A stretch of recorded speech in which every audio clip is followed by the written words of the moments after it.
Olá, você que nos acompanha, seja bem-vindo, seja bem-vinda a mais um Análise, o seu programa de análise de conjuntura internacional. Eu sou Cláudio Porto, jornalista independente. Este programa é uma realização do canal da Prática Política no YouTube, transmitido pela TV Comunitária do Rio de Janeiro, canal 6 da Claro TV.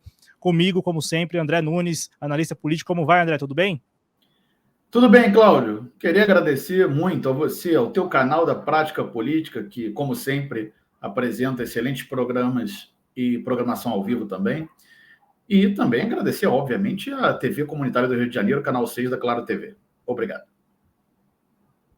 Vamos falar de Venezuela e também de Argentina neste programa. Vamos começar com a Venezuela, porque, veja só, André, os Estados Unidos, inclusive coloquei aí, pega ladrão, né? Os Estados Unidos apreenderam o avião presidencial da Venezuela, que estava na República Dominicana.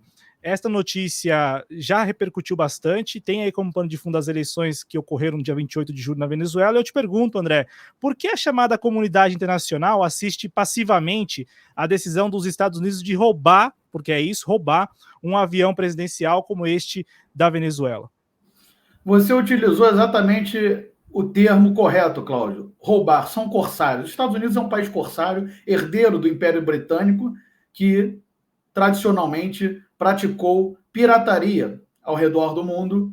E é claro que é mais uma imposição imperialista que representa o absurdo das sanções econômicas levantadas contra países contra-hegemônicos como Cuba e Venezuela. Então, Cláudio, a comunidade internacional que você se referia não levanta voz, não faz nenhuma menção, porque na maioria de seus países que conformam essa dita comunidade internacional, a maioria desses países está submetido à ordem global comandada pelos Estados Unidos, até mesmo a Europa. A Europa hoje é apenas um grande satélite dos Estados Unidos. E essa não é a primeira vez, Cláudio, que isso acontece. Um avião civil ser confiscado ou roubado pelos Estados Unidos, um avião da aviação civil venezuelana, ser detido e posteriormente roubado pelos Estados Unidos em território não norte-americano, em território estrangeiro. Em 2022, um avião da Entrasur, que é uma empresa de transporte de cargas venezuelana, ou seja, transporte civil de cargas, aviação civil, precisamos deixar isso claro. Em 2022, um avião foi detido em Buenos Aires por pedido dos Estados Unidos, se utilizando de um acordo de cooperação judicial entre Estados Unidos e Argentina, porque, em primeiro lugar, eles diziam que na tripulação havia 5 iranianos que eles acusavam de estar envolvidos em um atentado em 1994 contra a Associação Mútua Israel-Argentina. Essa foi a primeira alegação em 2022. E é um absurdo, porque se alguém estivesse envolvido num atentado dessa magnitude, com certeza não estaria passeando de avião do México até a Argentina, em um avião venezuelano. Então, são acusações absurdas, se utilizam das sanções econômicas para pedir a detenção de aviões e, posteriormente, Cláudio, a transferência desses aviões para território norte-americano, para a Flórida. E para terminar esse primeiro caso, em 2022, também o Departamento de Justiça dos Estados Unidos alegava que o avião da Entrasur venezuelana havia sido adquirido de uma empresa iraniana chamada Mahan Air, ou seja, estaria também submetido às sanções do bloqueio econômico, Cláudio. Então, vocês vejam esse absurdo do primeiro roubo de aviões da Venezuela por parte dos Estados Unidos ocorreu no governo de Alberto Fernandes, na Argentina. Ainda não era o governo Milei. E agora, em 12 de fevereiro de 2024, a Justiça da Argentina, já no governo Milei, decidiu pelo envio desse avião aos Estados Unidos. Então, Cláudio, esse ato que nós assistimos agora, da detenção e confisco de um avião venezuelano em território da República Dominicana, nada mais representa que mais um absurdo das sanções econômicas ditatoriais, porque é uma ditadura mundial imposta pelos Estados Unidos, contra um país anti-hegemônico, um país que não aceita estar submetido aos ditames de Washington, Cláudio. E a alegação, como sempre, tem a ver com o bloqueio econômico, de que a Venezuela teria adquirido esse avião, que é o avião presidencial, esse que foi detido, confiscado, ou seja, roubado na República Dominicana. Esse é o avião presidencial. Nicolás Maduro não estava no avião. Mas, claro, que o avião também é utilizado para levar corpo diplomático, autoridades da Venezuela a outros países. O avião presidencial ele não é utilizado só pelo presidente da República, Cláudio.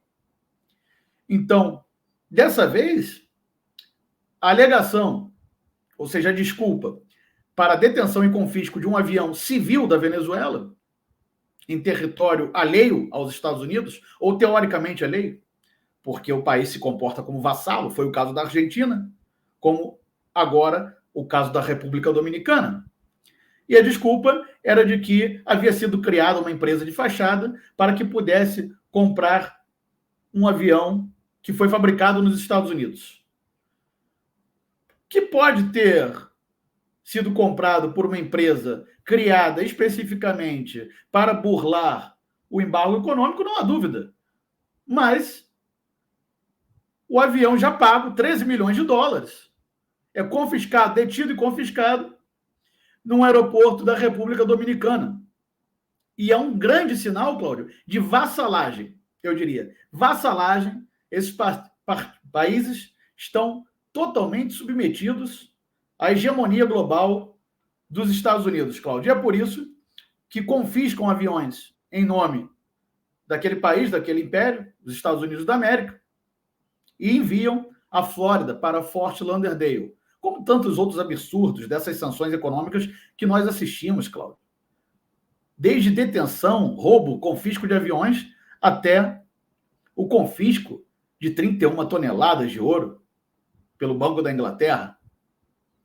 Então, realmente não há outro adjetivo, Cláudio, que absurdo para qualificar essa situação que nós acabamos de assistir. E ainda há gente, dentro da dita esquerda brasileira, que diz que a Venezuela representaria interesses russos ou chineses no nosso continente. Não.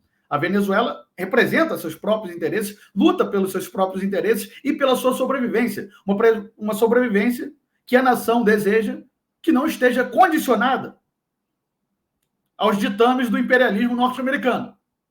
Então, usam aqui no Brasil da maior canalice subalterna para justificar certos atos do Império Norte-Americano. Cláudio Porto. André, se me permite, eu fui pesquisar porque dá a impressão, vendo a notícia, dá a impressão que a Venezuela teria utilizado esse subterfúgio na semana passada para comprar esse avião. E não é verdade. A compra ocorreu no final de 2022 e início de 2023. Só que agora é conveniente aos Estados Unidos este roubo porque nós tivemos a eleição no dia 28 de julho. Por isso que eu quero te perguntar, Nicolás Maduro, presidente da Venezuela, tem o que temer a partir desse roubo dos Estados Unidos? Eu não diria a partir desse roubo, Cláudio. E não diria exatamente temer, porque a partir do momento que é eleito Hugo Chávez na Venezuela, todo o espectro político em volta do chavismo fez uma opção clara, que é não se submeter aos ditames do imperialismo norte-americano. Agora, esse ato de roubar aviões venezuelanos, Cláudio, não é o único ato com o qual a Venezuela deve ter receio. A subsidiária da PDVSA, que é a estatal de petróleos da Venezuela, Citgo, que é uma refinaria, foi confiscada. Seus ativos foram confiscados por ordem de um juiz nos Estados Unidos. Então, o roubo dos aviões, Cláudio, é apenas mais um detalhe desse emaranhado absurdo que são as sanções econômicas, que são utilizadas, por exemplo, há mais de 60 anos contra Cuba e agora há 10 anos contra a Venezuela, com a mesma intenção: sufocar a economia de países como Venezuela, Cuba e outros, países anti-hegemônicos, para causar descontentamento na população e revoltas populares. Porque a hegemonia norte-americana, o establishment norte-americano, não aceita, simplesmente não aceita, governos em países que não abaixam a cabeça, que pretendem a verdadeira independência rumo à soberania, Cláudio. Então, realmente, não é o único ato, o roubo de aviões não é o único ato com o qual a Venezuela e o governo venezuelano deve estar preocupado nesse momento, porque as sanções são cruéis, são absurdas e brutais. Vão desde o roubo de aviões, o confisco e roubo de aviões, até o impedimento da Venezuela comprar medicamentos, Cláudio. Enquanto você falava, André, eu mostrei para o público aqui o comunicado, né, da chancelaria da Venezuela, chamando esse ato dos Estados Unidos de prática criminosa, reincidente, Sim. classificada de pirataria, inclusive a classificação de pirataria. Sim. Eu quero te perguntar, André, ainda nesse assunto, no assunto desse roubo dos Estados Unidos, desse avião presidencial, inclusive, segundo o Departamento de Justiça dos Estados Unidos, a razão e a motivação é a sanção econômica aplicada ainda lá no governo Trump, que proíbe transações com pessoas que tenham agido ou que supõem ter agido direto ou indiretamente em nome do governo da Venezuela, incluindo membros do regime de Maduro. É esta sanção específica de 2019. O absurdo da sanção é tão grande que eles dizem que a sanção é imposta para impedir gente do governo de agir em prol do governo. Veja o absurdo dessas sanções. E há gente aqui no Brasil que defende isso, Cláudio. É um absurdo. Eu quero te perguntar, porque a gente está vendo aí que há sempre uma reação. A pergunta é muito específica mesmo. Se as parcerias que a gente tem visto da Venezuela com a China, com a Rússia, se essas parcerias são suficientes para a Venezuela se impor a essas sanções dos Estados Unidos e também responder a esse tipo de atitude, este roubo de um avião presidencial da Venezuela. Cláudio, sendo bem direto para responder a sua pergunta, não. Essas parcerias ainda, infelizmente, não são suficientes. Porque a China, apesar de uma retórica de sul global, e que nós devemos, inclusive, elogiar as relações que a China traça com diversos países do sul global, que são realmente relações ganha-ganha, mas nós sabemos que a China, o sistema chinês é totalmente voltado para o comércio global. E as empresas da China, a maior parte das empresas chinesas, elas cumprem as sanções impostas pelos Estados Unidos e pela União Europeia. Claro que há certos tipos de empresa na China que são criadas para burlar algumas sanções, mas isso demanda muito esforço, capital, enfim, Cláudio, e o perigo de se submeter a novas sanções. Então, ainda não é o ponto ideal. A partir da Rússia, hoje nós vemos surgir uma alternativa para romper certos bloqueios e poderíamos usar até o caso da aviação civil que estamos debatendo nesse momento. Recentemente, a empresa russa de tecnologia de aviação, a ARK Technic, assinou um acordo com a cubana de aviação, e isso tudo aviação civil, precisamos deixar claro, para a reposição de peças, porque Cuba, por exemplo, já não consegue comprar peças de países da Europa ou países da Ásia, e o mesmo acontece com a Venezuela. Então, Cuba firmou um acordo com a empresa russa ARK Technic para a reposição de peças de aviões e também para o fornecimento de técnicos russos ao território cubano. Agora, isso que nós estamos assistindo é apenas o início, Cláudio. Esse processo do rompimento das sanções será muito gradual. É preciso que nessa dita comunidade internacional que você mencionou, que se levantem mais vozes. Porque não vai ser apenas a cooperação da Rússia que vai trazer aos países anti-hegemônicos, Venezuela, Cuba, alguma estabilidade para que possa comerciar, fazer suas trocas comerciais com outros países que também são necessários. Então, por exemplo, aqui na América do Sul, seria importante uma voz mais ativa no Brasil contra esse tipo de sanção econômica ou bloqueio econômico unilateral, porque não são sanções econômicas debatidas no Conselho de Segurança da ONU. São sanções econômicas impostas pelos Estados Unidos de maneira completamente unilateral, seguidas pelos seus satélites da União Europeia e por seus vassalos na América Latina, África e Ásia. Cláudio Porto. São mais de 900 sanções, é isso, né, André? Contra a Venezuela. Hoje é o terceiro país, ou segundo, mais embargado do mundo. O primeiro hoje é a Rússia, que sofre as milhares de sanções, 17 mil sanções, a partir de 2022. Cuba, historicamente, Venezuela e Irã, Cláudio, são os países mais embargados no mundo nesse momento.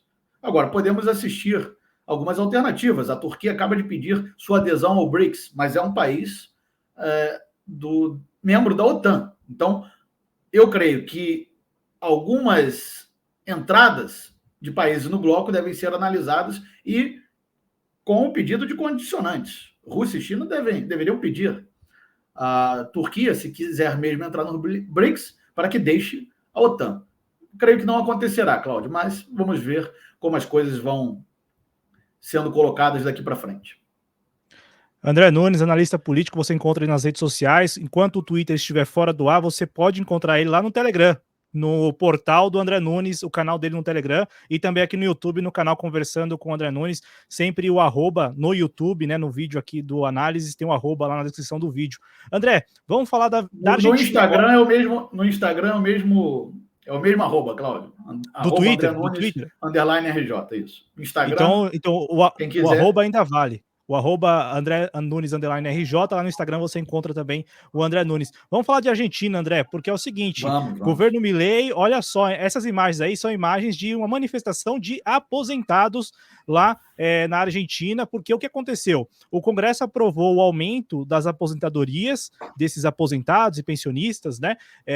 Um aumento da ordem de 8,9%, se eu não estiver equivocado, e o que aconteceu? O governo Milei, o presidente Javier Milei, presidente argentino, decidiu vetar este aumento das aposentadorias. André, eu te pergunto, com base nessa notícia que a gente vai repercutir a partir de agora, ao vetar esse aumento, parece que o Milei não está muito preocupado com a opinião pública. Só que aí a pergunta, né? Você avalia que essa agenda ultraliberal do Javier Milei está levando a sociedade argentina a uma convulsão social incontrolável? Cláudio, deixa eu lhe falar, começando do início da sua pergunta. O Javier Milei, presidente da Argentina, não está preocupado com a opinião pública, porque a opinião pública na Argentina, assim como a brasileira, foi condicionada nos últimos 50 anos para aceitar qualquer barbaridade à direita, qualquer medida econômica neoliberal. Então é por isso que ele não se preocupa com a opinião pública, porque sabe que grande parte dela é condicionada pelo grupo Clarim. Assim como no Brasil, foi condicionada nos últimos 50 anos pelos grandes meios de comunicação. Então é por isso que essa figura esquizofrênica, que atende pelo nome de Javier Milei, não tem a menor preocupação com a opinião do povo argentino.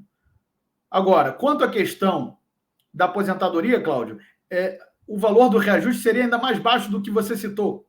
É 8,1% que estaria previsto. Para que a gente tenha uma noção da situação catastrófica em qual está submetido o povo argentino, no começo de 2024, em fevereiro, o governo argentino teve que admitir aumentar 30% do salário mínimo, porque a inflação estava em 250% anual, e eles sabiam que haveria uma grande convulsão por parte dos trabalhadores se não houvesse um reajuste que pudesse ser suficiente para que o povo pudesse, ao menos, Cláudio, se alimentar.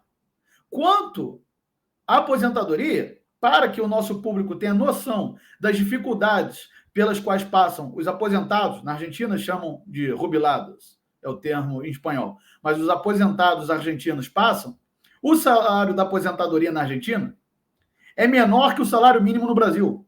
Hoje seriam 225 mil pesos, equivalentes a R$ 1.350 mais ou menos, quando o salário mínimo no Brasil e a aposentadoria mínima sem contar o BPC, claro, benefício de prestação continuada, que é menor, mas a aposentadoria mínima no Brasil por tempo de serviço ou invalidez no trabalho são R$ 1.412.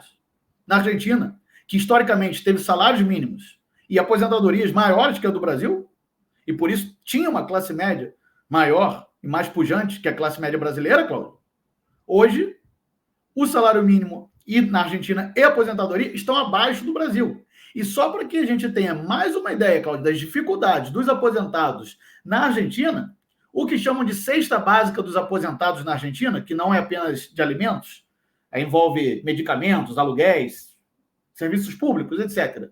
Essa cesta básica dos aposentados hoje gira em torno de 685 mil pesos, R$ 4.100, ou seja, 3 vezes mais que o salário mínimo ou aposentadoria, o valor da aposentadoria mínima da Argentina, Cláudio. 3 vezes mais para que possam sobreviver.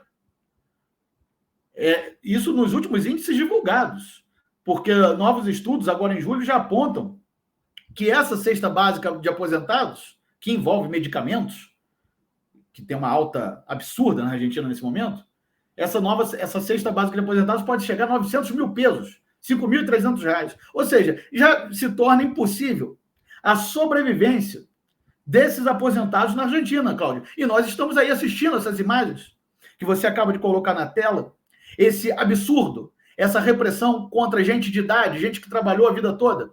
É na terrível ditadura venezuelana? Não. Na terrível ditadura cubana? Não. É na Argentina libertária de Javier Milei. Porque essas são as verdadeiras ditaduras, as ditaduras do capital.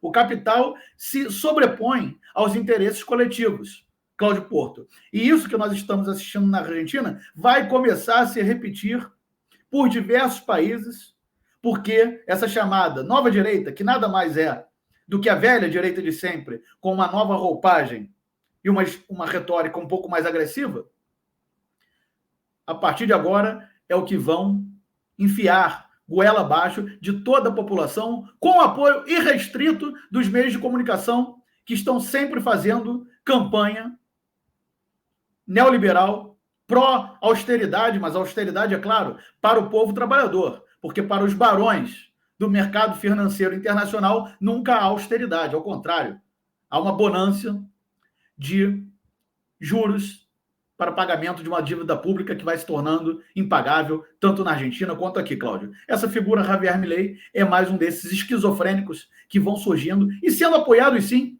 pelos meios de comunicação. Todas as suas medidas econômicas são apoiadas pelos grandes meios de comunicação na Argentina, Cláudio, ocasionando numa verdadeira impotência dos que trabalham e produzem e dos aposentados na Argentina. Uma verdadeira impossibilidade de sobreviver, Cláudio. Ô André, só trazendo mais 2 elementos aí, pelo menos, né? Porque tem o contexto da queda, né, no PIB da Argentina só no primeiro trimestre, uma queda de 5,1%, e também só a inflação anual trimestre, em relação ao passado. Exatamente. E ainda tem a inflação anual de 250%.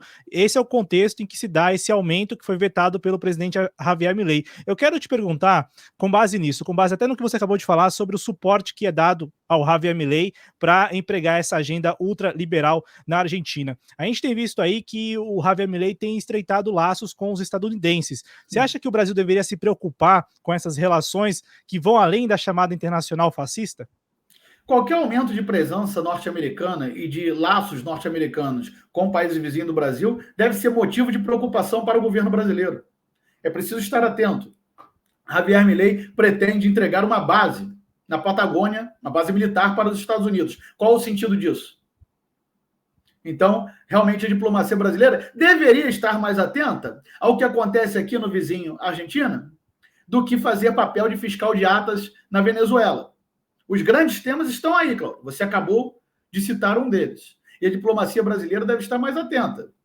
Agora, o governo Milei acaba de, ao mesmo tempo que veta um reajuste pífio de 8,1% para a aposentadoria na Argentina, aumentar em 700% o gasto com a Secretaria de Inteligência.